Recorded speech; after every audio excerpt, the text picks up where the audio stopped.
Okay, magandang araw. Ano ba naman ang ngayon ng ating pag-aaralan? Ang pag-aaralan naman natin yung ating pagpe-flare at pagsuswads ng ating mga tubo.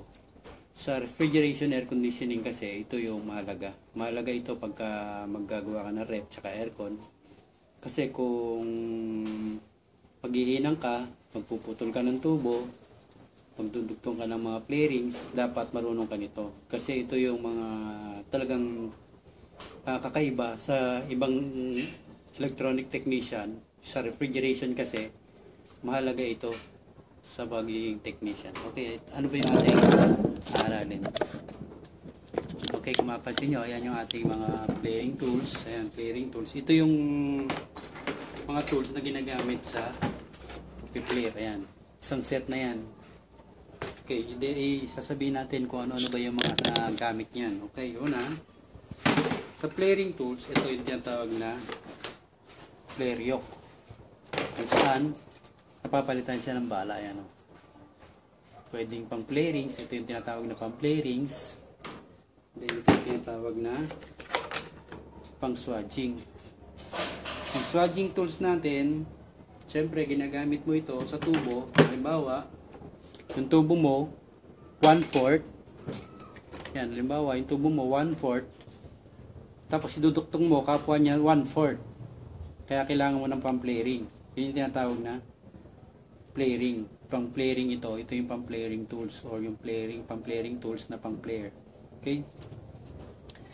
Then itong ating mga block, flare block na tinatawag. Ayan, yung flare block, may kanya-kanya ring sukat. Ayan, o.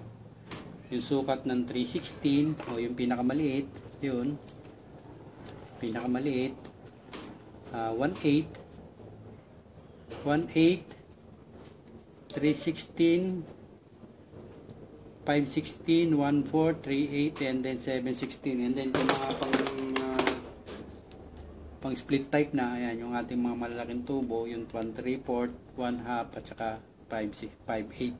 Yan yung ginagamit. Okay, dahil sa mga split type naman karaniwan, ito split type. Ito pinutol, iduduktong natin ito mamaya, hihinangin natin kasi naputol. Ito yung ginagawa nating split type. Ayan. Yan yung kanyang flarings. Ayan. Kanyang flarings.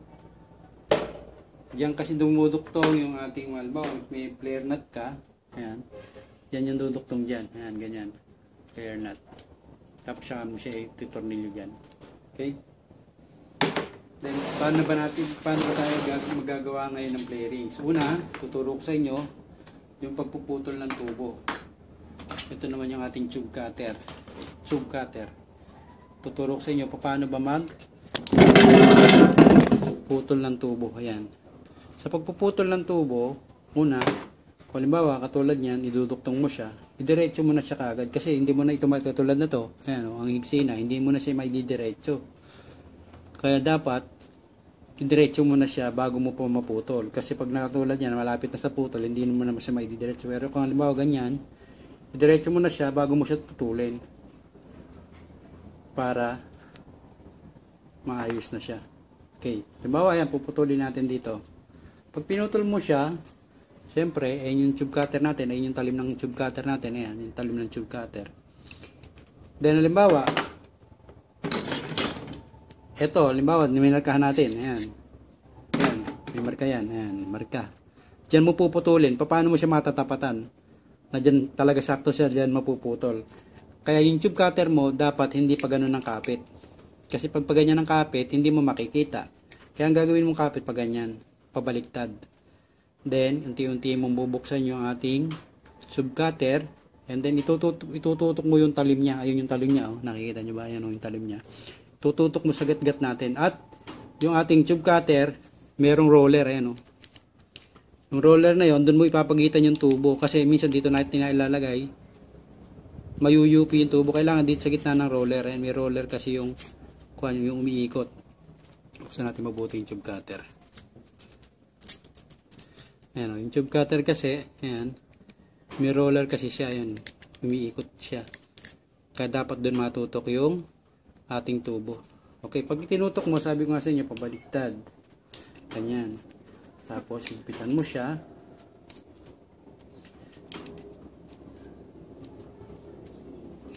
Ayan na, nakapagitna na tayo sa roller. Ayan, nakapagitna.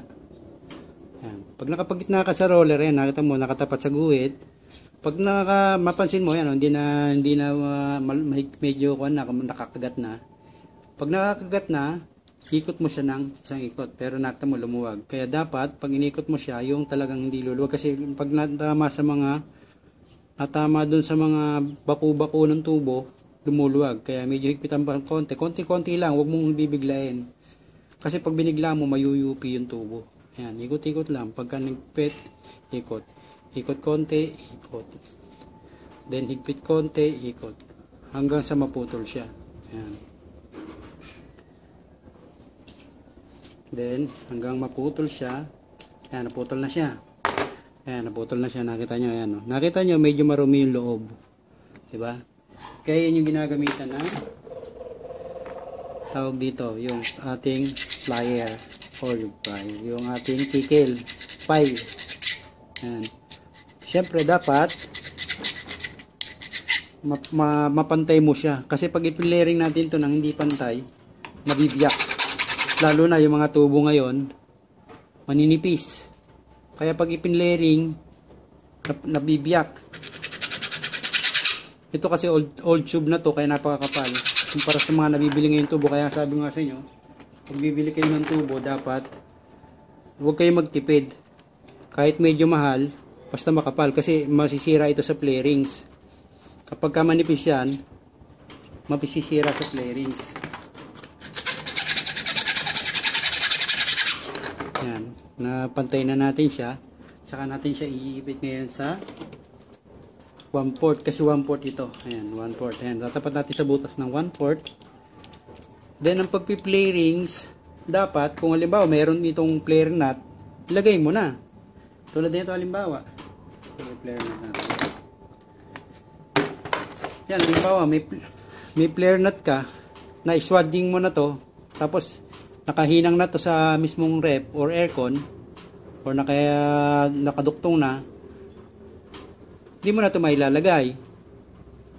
Nagiging isang problema pa yon. Kaya dapat, bago mo i-player, ilagay mo na yung nut. Then, at saka mo siya i-player. Yan. Then, ang pag-player naman, siyempre dapat, pag kumatang yung playering tools, dapat yung gitgat na yan, may gatgat kasi yan. Nakita niyo yung gatgat na yan. Yung gatgat na yan, yung gatgat na yan, dapat kumatang siya dyan sa paikot. Subukan natin. Pagka sa masyadong, at saka yung usli niya, hindi kailangan masyadong mataas. Yan. Kailangan mga 3 mm lang, 3 mm. Hindi ganun kataas. Unti-unti lang. Pwede mo naman kasi i-adjust yan kung kulang pa. Ayan, limawa, ganyan lang muna siya. 3 mm. Ilalagay natin yung ating playering tools. Player. Ayan. Then, siyempre, babalik muna natin itong kakapihit niya. Ayan. Then, pag ipinasok mo sa playering tools, tutulak mo siya, then ikakawit, ayan o. Kakawit. Twist mo siya, ikakawit. And then, tatapatan mo yung tubo. Yung mismo sentro ng tubo, itatapat mo yung ating layering. Ayan. Ayan. Tapat. Pag natapat mo siya, unti-unti mo siyang hihigpitan. Huwag mo siyang apurahin. Unti-unti lang. Tingnan mo kung hindi nakasentro. Kasi pag hindi nakasentro, maaaring magbitak yung tubo. Okay, unti-unti mo siyang hihigpitan. Ayan. Then, pagka naikumyan niya, huwag mo na yung masyadong didiinan kasi mayuyupi lang yung tubo or mapipit-pit, ninipis. Okay. Then, pag nakakan mo na siya, then, tanggalin mo yung ating pert, pati yung block. Ayan. Kita nyo? Ganyan dapat. Paano bang pamantayan ng play rings? Unang-una, dapat ito yung player nut mo. Dapat dito yung gumatgat. Ayan, oh. Yung gatgat na yan. Yung gatgat na yan, yan ang dapat matukuran niya. Ayan. Ibig sabihin, sakto-sakto yung ating pagkaka-player. Ayan, oh. Kasi dapat mapabera niya yan. yung ating gat-gat do sa dulo.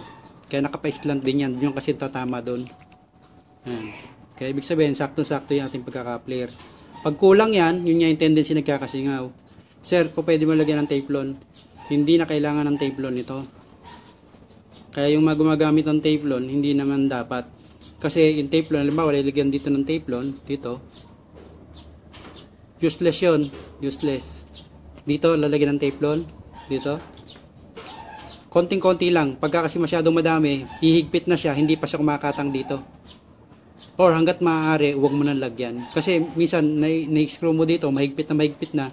Nung pala, hindi pa kumakatang dito sa ating tubo. Kaya doon nagkakalik.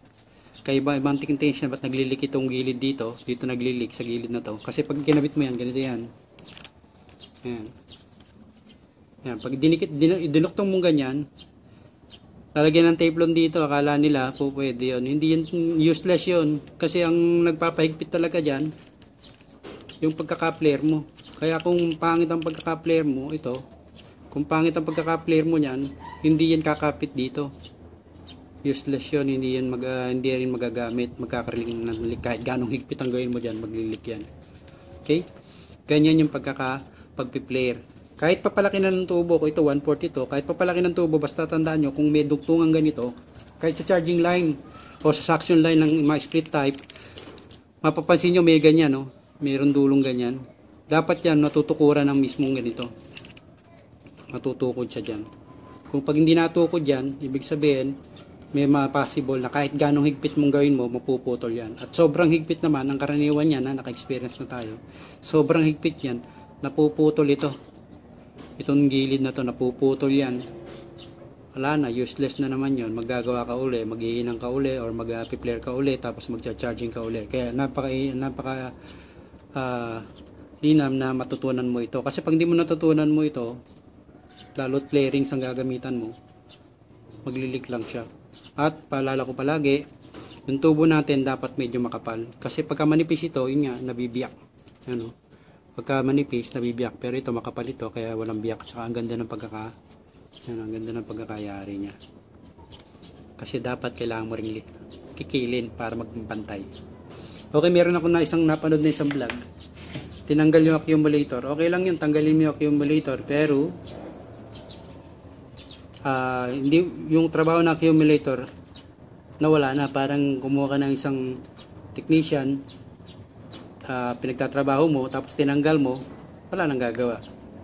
Kaya hanggat maaari, kung meron kayong mga pyesa na kapalitan or bypass, tingnan mo kung pwede bang i-bypass. Aralin mo muna. Okay? Ayan, flaring ang unang nating naging topic.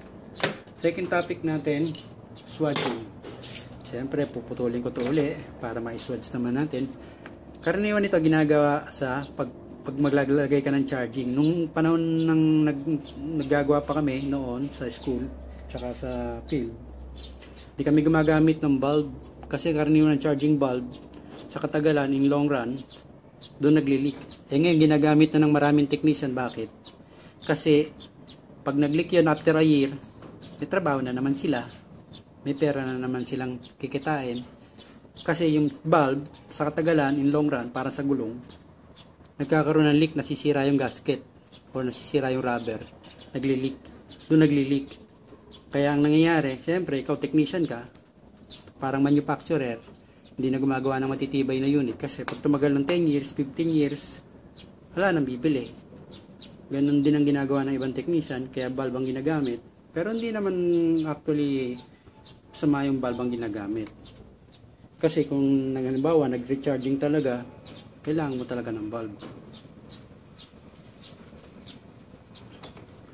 Dahil yung rep, kung nagamit mo naman talaga ng 1 year, sulit ka na dun kung bumayad ka ng 1.5 sa pagpapacharge. Yan, total na natin. Then sa pagsaswadging, hindi naman natin kailangan kikilin. Ito. Hindi na natin kailangan kikilin ganyan kasi isuswatch mo naman siya. Ibig sabihin, pagpapasukin mo lang yung 1 port sa 1 port. Pag swatching na ang ating gagawin, siyempre magpapalit ka na ng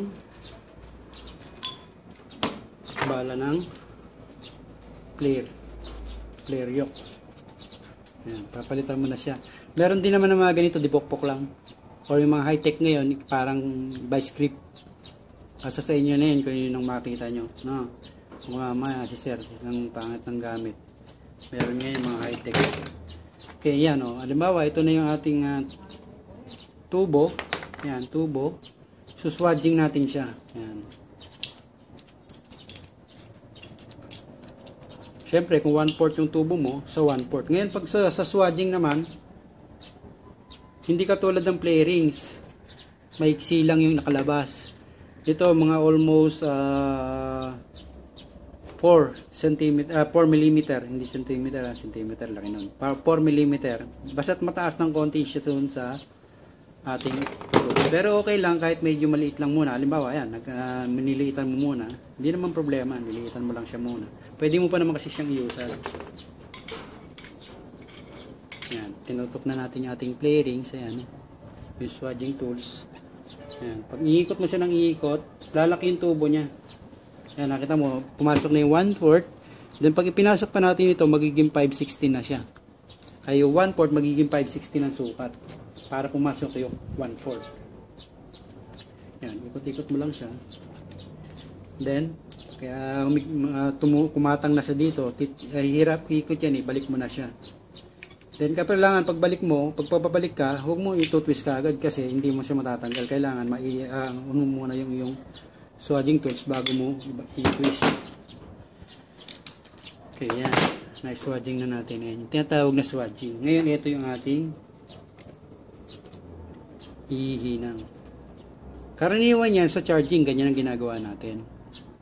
Then, hanggat maaari, kung halimbawa ito yung compressor, ito yung compressor mo. Ayan, halimbawa ito yung compressor mo. Halimbawa, ito yung compressor mo, ito dito yung nakakonect yung compressor mo, ito ang suswadging mo. Kasi bakit? Bakit yan yung suswadging, sir? Para pag dinuktong mo yung charging line mo, yan, yung charging line, pag hinanangan mo siya dito, papatak lang siya doon, papatak lang siya dito. Then para wag gumaganyan yung nalalaglag naman yung nut na ganun, habang naghihinang ka, lagyan mo na kagad ng flare plug. Ayan, flare plug. May plug din yan. Kaya yung charging line namin dati, ginagamit namin flare nut tsaka flare plug. Ayan o. Ganyan ginagamit namin dati. Kasi 10 PSI lang naman ang charging line to hanggang 17 PSI, hanggang 18 PSI, lalo sa rep. Pwede nang ganyan, kahit hindi ka mag-apura, hindi naman agad-agad tatapon yan. May sasara mo yan. At mas matibay ang ganyan. Mas malanglik kahit long run na 1 year, hindi siya maglilik dahil kasi naka-flare at naka-nut. Naka-flare plug ang tawag. Okay. Ayan, nakaganyan. Pag hininang mo kasi ito, aagos doon sa gilid. Hindi katulad ng paghihinang mo ganyan, pag hininang mo siya dito, aagos. Maaring hindi malagyan ng hinang yung gilid. Kaya hanggat maaari pag naghinang ka ganyan, tapos diyan mo siya hihinang. I-demo rin natin ngayon yung paghihinang. Okay? Ayan. Ano na yung naituro natin?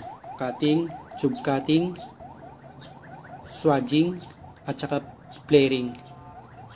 Pag-flare, ayan.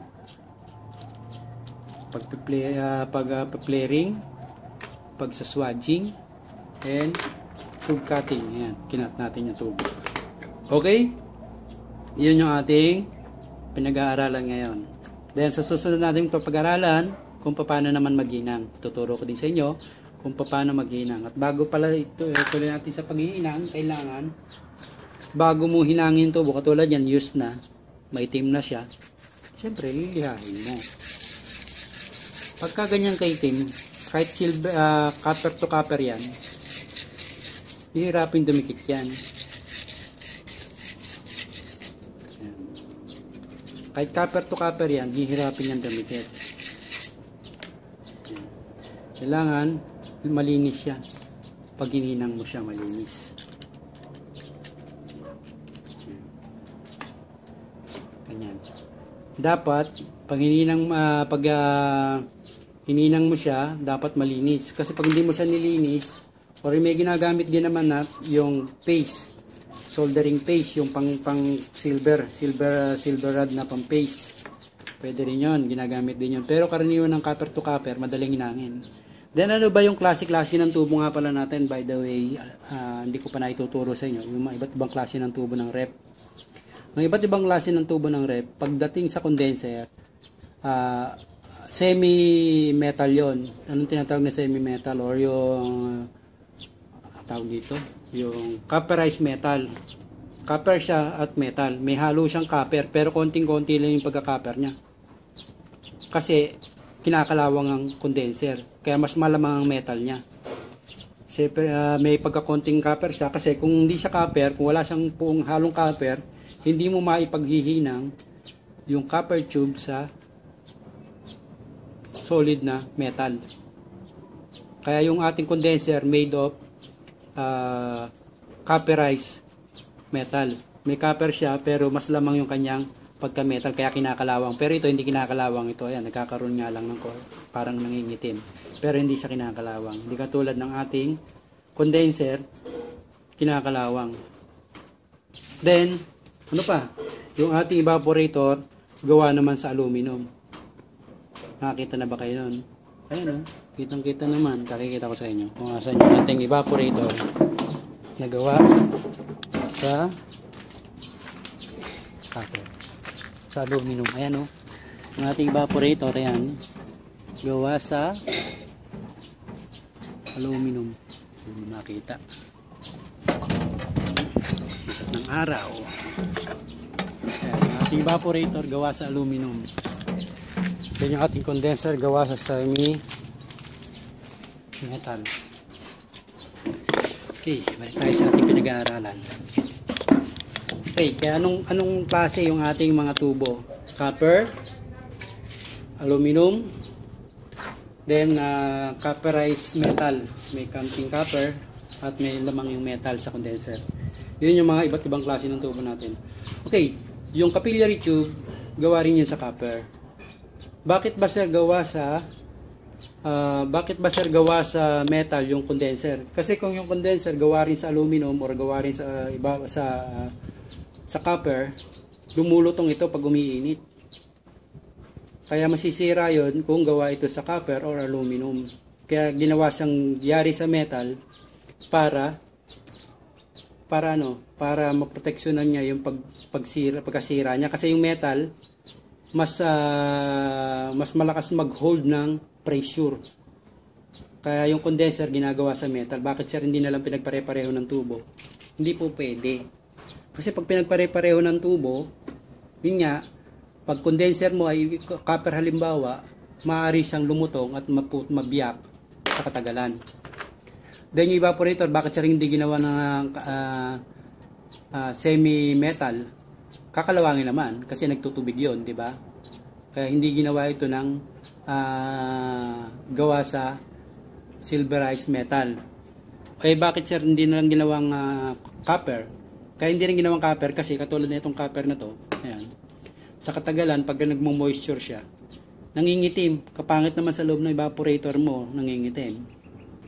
Kaya ginawa siyang aluminum. Then isa pang ginawang dahilan ng manufacturer, yung price ng bawat tubo. Siyempre, pag metal, mas mura kumpara sa aluminum at copper. Siyempre, stage by stage ang presyo. Kung ang cost ng manufacturer liles ang kanyang cost, siyempre, liles din yung kanyang pagbebenta or mabebenta niya na mas mura, kikita pa rin siya. Ganun yun. And then, kaya nga sabi ko, yung mga tubo magkakaiba ang stage niya. Magkakaiba, hindi sila purong aluminum, hindi sila purong copper, hindi sila purong silverized metal. Meron silang magkakaibang gamit. Okay. Okay, then ang condenser, karaniwan pag naghihinang ka ng condenser at saka papuntang filter. Condenser kasi is semi silverized, hindi siya purong silver, hindi siya purong copper. Mahirap maghinang. Kaya dapat pag maghihinang ka noon, meron kang flux at malinis talaga. At bago yun manilaw, bago yun pumula ng sapoy, dapat lagyan mo na kagad ng silver rod. Kasi kung hindi, hihirapin ka na maghinang noon. Mas dumidikit yung hinang sa copper kaysa sa dun sa condenser. Dun nga, pagka naka-experience ka na ikaw na yung gagawa, ang sikreto nun, bago apoy or magdilaw, yung magbaga, yung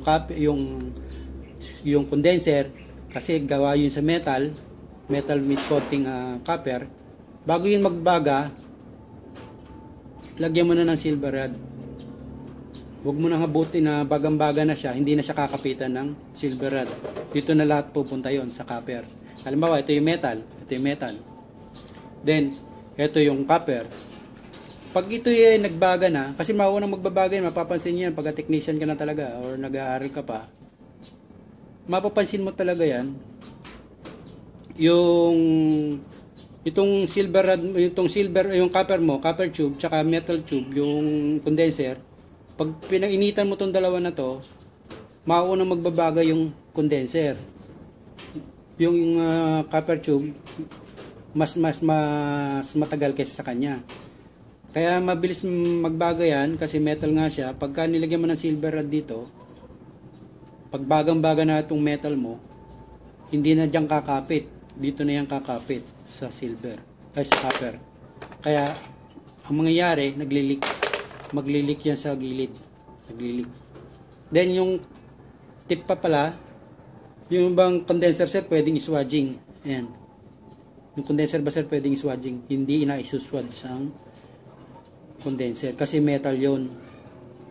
Napakatigas nun. Matigas yun. Hindi katulad ng copper, pwede mo siyang palakihin. Ang condenser, hindi mo siya pwedeng palakihin. Kaya yung karaniwan, yung condenser, siya yung inilalagay mo sa copper.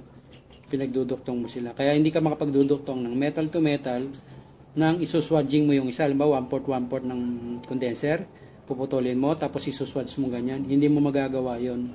Ewan ko kung may magagaling ng technician yan, ginagawa yon. Pero wala pang, buhat pa nung naging technician ako, hindi namin nagawa yon na nagsuswads ng condenser. Kasi yung condenser metal.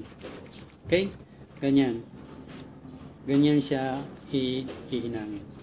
Okay, ano pa yung mga katanungan? Kung may katanungan kayo, mag-comment lang kayo dito sa video na to. Salamat and God bless us all. Thank you.